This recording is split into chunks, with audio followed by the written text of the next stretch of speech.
सो ये क्वेश्चन जब पूछा गया था, this Indo Pacific reason was eternally disturbed, right? तो उसमें कुछ ना कुछ कंट्रोवर्सी चल रही थी। एंड फिर इंडिया अमेरिका के ज्यादा करीब होगा कि रशिया के ज्यादा करीब होगा, ये कंट्रोवर्सी हमेशा ही चलती रहती है। There is a persistent problem. We were very good friends with Russia in the past, right? Just for the context, जिन्होंने इंटरनेशनल रिलेशंस अभी नहीं पढ़ा, हम रशिया के बहुत अच्छे एलाई थे, अभी भी we are good partners. But recently, after the end of the cold war खत्म हो गई और यूएसएसआर डिसइंटीग्रेट हो गया, तो अब रशिया इतना पावरफुल नहीं रहा।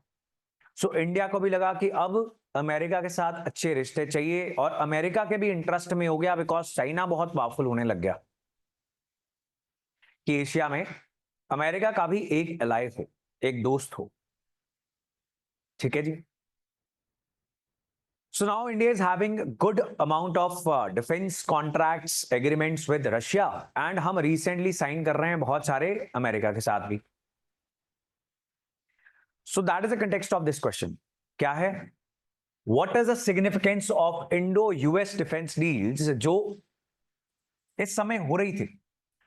कॉमकासा, लेमुआ, बेका, these were deals जो almost daily न्यूज़पेपर्स में थी, हर रोज न्यूज़पेपर्स में थी, राइट? तो they are talking about those defence deals. इसके अलावा बहुत सारे वेपन्स रिसेंटली हमने खरीदने स्टार्ट कर दिए अमेरिका से।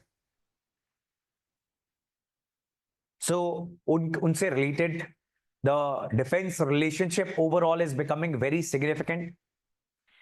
देन इंडिया एंड रशिया के बहुत पुराने डिफेंस रिलेशंस हैं, and they are talking about defence deals, they are talking about defence deals दोनों कंट्रीज के साथ।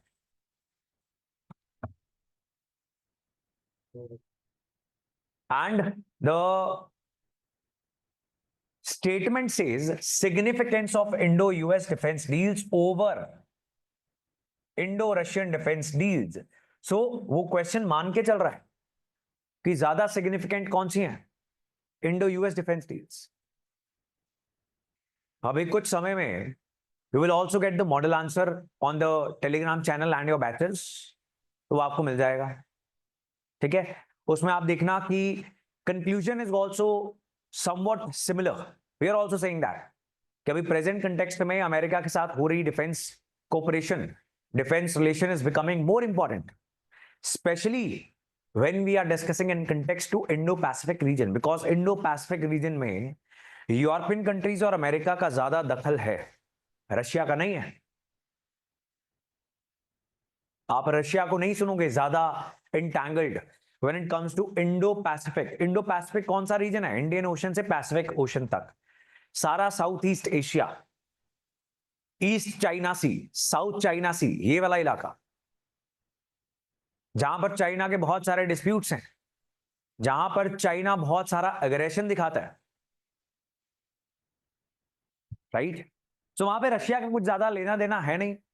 क्वेश्चन जो है, it says discuss with reference to stability in the Indo Pacific region. अगर इंडिया को एक चुनना पड़ जाए अमेरिका और रशिया के बीच में, जो इंडो पैसिफिक रीजन में इंडियन इंटरेस्ट को प्रोटेक्ट करने में मदद करे, तो वो कौन होगा? Will be US. I you getting this? So दो क्वेश्चन है, what is the significance, second is discuss with reference. Reference क्या होना चाहिए when we are discussing the significance? So we can, bifurcate apart from the intro and conclusion. Indo-US defense cooperation. Second will be Indo-US, this Russia defense cooperation. Anyone reading newspapers is going to mention the agreements for sure, because जब हमने वो agreement sign किए थे, newspapers में some experts started discussing कि China is now going to believe that India is part of American bloc, right? हम cold war 2.0 की बात करते हैं, तो क्या ये एग्रीमेंट साइन करके हम एक नॉन नाटो एलाई बन गए हैं अमेरिका के? क्या हमारी foreign policy will be aligned to American interests? नहीं, राइट? तो the Indian nationalist foreign policy experts were obviously writing कि ऐसा कुछ भी नहीं है। और फिर उसके बाद रशिया के साथ समिट वगैरह हुए, हमने रशिया से भी डिफेंस इक्विपमेंट खरीद लिया। प्लस हिस्टोरिकल कंटेक्स्ट ये भी है कि रशिया जो है उससे हमने बहुत कुछ खरीद रखा है। We need that technology, though spare parts, the maintenance and repairs, everything now, जो सिर्फ रशिया ही प्रोवाइड कर सकता है। आज भी रशिया के पास बहुत सारे डिफेंस सिस्टम्स हैं which are state of the art, world class. So for that also we need Russia. Is it clear? और बड़ा सिंपल ये हो जाता है। One can be Indo US defence relations, second can be India Russia defence relations, third part can be Indo Pacific stability,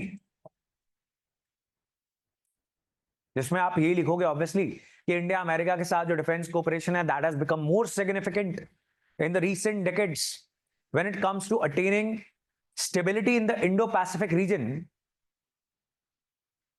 हाँ, right.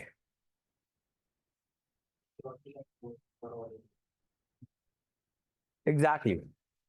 So, and given the increasing aggression and expansionism emanating from China, right? We cannot skip China while talking about stability in Indo-Pacific, right? अब देखो, एक दो point इसमें लिखने हैं, एक दो पॉइंट इसमें लिखने हैं, जो भी आपको recent defence deals.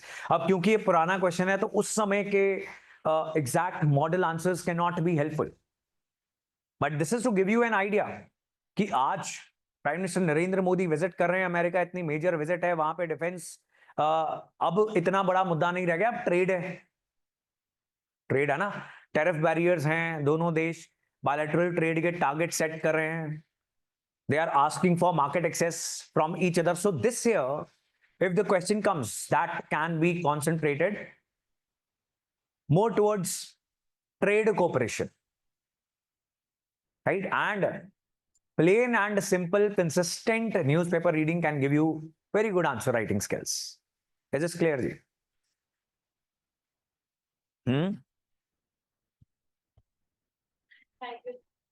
Tiger tree, हाँ ठीक है, but that is a little thing. Tiger Triumph या कोई भी exercise that is a little thing, है जी। हाँ, दैट इज मोर इम्पोर्टेंट। हाँ, टू सम एक्सटेंट। फिर वो इकोनॉमी हो गई ना, डिफेंस डील्स लिखा हुआ है तो डिफेंस डील्स को ही रिस्ट्रिक्ट करना पड़ेगा। हम क्रिटिकल मिनरल्स डिफेंस, अब इनडायरेक्टली बात करें, बहुत लंबा आंसर लिखना होता तो फिर तो ठीक है, नेशनल सिक्योरिटी से मिनरल सिक्योरिटी भी जुड़ी हुई है, लेकिन हम यहाँ पे पॉइंट्स ही दो लिख सकते हैं, यहाँ पे दो लिख सकते हैं, फिर ये भी वाला, ये कंटेक्स्ट भी देना है, 250 शब्द हैं, इंट्रोडक्शन लिखनी, कंक्लूजन लिखना, तो हम सिर्फ डिफेंस पे ही रिस्ट्रिक्टेड रहेंगे, जिसमें टेक्नोलॉजी ट्रांसफर, ज्वाइंट मैन्युफैक्चरिंग की बात होगी, which is happening between India and America now, fighter jets, right? तो अभी जो हम न्यूज़पेपर रीडिंग करते हैं उसमें हम प्रेजेंट एग्जांपल्स डिस्कस करते हैं, तब जब हम करते थे तो हम उस समय की एग्जांपल्स डालते थे। And when you go to the examination hall तो आपको रीसेंट एग्जांपल्स रटी पड़ी होती हैं, if you are reading newspapers, if you are revising current affairs. Is it clear? Yes. So let's see the model answer. अब introduction तो देखो कुछ भी हो सकता है। अब हमने भी बात की कोल्ड वॉर का जो कंटेक्स्ट, भूमिका जो बांधी है बातचीत में, वही भूमिका यहां पे बांधनी है। That during the Cold War, India-Russia relations were paramount for Indian national security interests.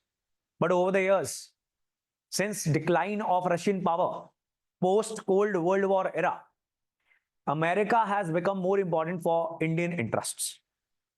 Anything like that? Model answer थोड़ा सा sophisticated होगा, आपको लगेगा आप सिंप्लीफाइड लैंग्वेज भी लिखोगे उससे कोई फर्क नहीं पड़ने वाला, एग्जामिनेशन हॉल में you can not B poetic, तो बड़ी simple plain and simple headings भी आप लिख सकते हो। ठीक है जी. So for example, the model answer that you will get, I'm going to read that India's defense partnerships have historically been anchored in its relationship with Russia, which has been a reliable supplier of military hardware since the Cold War. However, in recent years, India has diversified its defense procurement and strategic engagements, especially with the United States. This is particularly important in the context of emerging geopolitical challenges in the Indo-Pacific region. अब जो जैसे देखो, अब एक बच्चा मेरे से पूछ रहा था कि मेरे को इंट्रोडक्शन सूझती ही नहीं है. अब जिसको भी आप इस क्वेश्चन का कंटेक्स्ट समझाना चाहो, जैसे मैंने यहां पर आके यही कोशिश की है कि आपको थोड़ी सी भूमिका बांध दी जाए जिसको कुछ नहीं पता, तो आप इतनी बात ही बताओगे ना बड़ी सिंपली, और वही इंट्रोडक्शन होती है हमेशा. आप भूमिका बांध रहे हो आंसर की. Are you getting this? There is no right or wrong. There can be 10 different introductions for this question. So Indo-US defense deals, that is the heading number 1. मैं इतनी बात ही करूंगा, राइट. मॉडल आंसर में आपको मिल जाएगा enhancing strategic synergy. I do not expect every child to write such words, right? So you can simplify your language. हालांकि जितनी newspaper reading आप करोगे उतनी वोकैबुलरी एक्सप्रेशन आपका खूबसूरत होता जाएगा. और क्या वो फायदा देता है? देता है. लेकिन अगर नहीं आता तो नहीं आता, आप उसको ये नहीं मान सकते कि वो प्री रिक्विजिट है कि वो आपको आना ही चाहिए. ऐसा नहीं है. ठीक बात समझ रहे हो मेरी बात? And answer writing again, one more reminder, is a thing जो महीनों और हफ्तों करते रहोगे तो इंप्रूव होगी. लिख सकते हैं, कॉड भी लिख सकते हैं, we can write that also. अब वही है, देखो 2-3 पॉइंट में आप जो जस्टिफाई कर सकते हो. You can talk about the different groupings related to defence, related to Indo Pacific. ऐसे रैंडम नहीं कुछ भी लिखाना, बात होनी चाहिए India America related to Indo Pacific. जितना आप रिस्ट्रिक्टेड रह पाओ उतना बेटर होगा. ठीक है जी. सो we can talk about technology transfer. We can also talk about the helicopters, fighter aircrafts that we are purchasing from America and we are producing with the technology transfer and joint ventures. Then, as you suggested, we can mention about Quad. It is obviously very prominent grouping जिसमें India भी part है और बाकी भी countries जो हैं Japan और Australia, वो इंडो पैसिफिक को ही फोकस करके बनाया गया एक ग्रुपिंग है. So we can write that. India Russia से बात करते हैं तो हिस्ट्री तो आएगी, बिकॉज आज हम नए संबंध शायद नहीं बनाना चाहते, लेकिन बनाने पड़ेंगे. हम नाराज भी नहीं कर सकते, because if we are not keeping Russia as a good partner, the Russia, this country can go towards China. Again that is related to Indo Pacific और not. We are not going to empower the hands of China as well. I hope you are getting this. ठीक है जी. So India Russia defense deals में the S-400 missile system, the Sukhoi विमान, और फिर hardware, supplies, repairs, maintenance, all these are important things. फिर defence के लिए, राष्ट्रीय सुरक्षा के लिए ये भी इंपॉर्टेंट हो गया हमारे लिए कि हमें ऑयल, जो एनर्जी रिसोर्सेज हैं, वो भी हमें रेगुलरली मिलते रहे, और वो Russia was helping us during that time. So we can mention that also, but as a third point, right, not primary और सेकेंडरी. फिर आएंगे इंडो पैसिफिक के कंटेक्स्ट में. उसमें we can write anything. Again वो इंट्रोडक्शन वाली बात है. मतलब आप लिख सकते हो नंबर 1 ऑप्शन, सिनेरियो 1, कि इंडो पैसिफिक में स्टेबिलिटी के लिए हमें ज्यादा अमेरिका की जरूरत है, बट हमारी डिफेंस सप्लाईज को अच्छा रखने के लिए we need good partnership, good relations with Russia as well. So no doubt that today American interest are more threatened by China in the Indo-Pacific, and that America can prove to be a better ally. But for our national defense, Russia is extremely important. So we need to balance the ties. Are you getting my point? आप ये बात नहीं mention करते कि indirectly हमें Russia से हथियार खरीदने हैं और फिर जाके इंडो पैसिफिक में अगर कोई शोर मच गया, चाइना भड़क गया किसी दिन, तो हम लड़ पाएंगे। तो आप सिंपली लिख सकते हो कि अमेरिका जो है आज ज्यादा इंपॉर्टेंट है when it comes to the stability in Indo-Pacific, because Russia is not having the capacity and strength or even intention to face off against China। ये भी बात सही है, मतलब जगह नहीं है जितने आइडियाज हैं। If we are reading newspapers तो आप कुछ भी लिख सकते हो। So that is what Indo US defence partnership contributes to deterrence against unilateralism. किसका? चाइना का।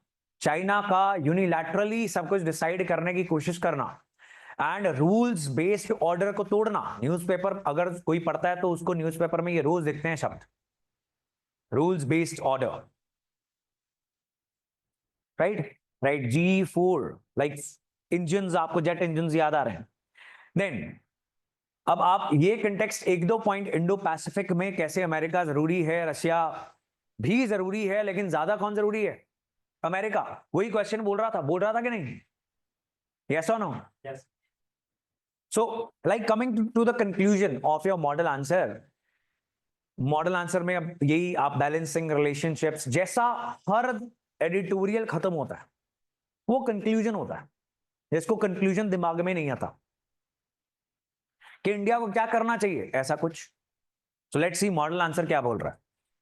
While Indo-Russian defense ties continue to provide critical military support, Indo-US defense deals offer strategic depth, technological edge, and regional influence that are pivotal for ensuring stability and balance of power in the Indo-Pacific region.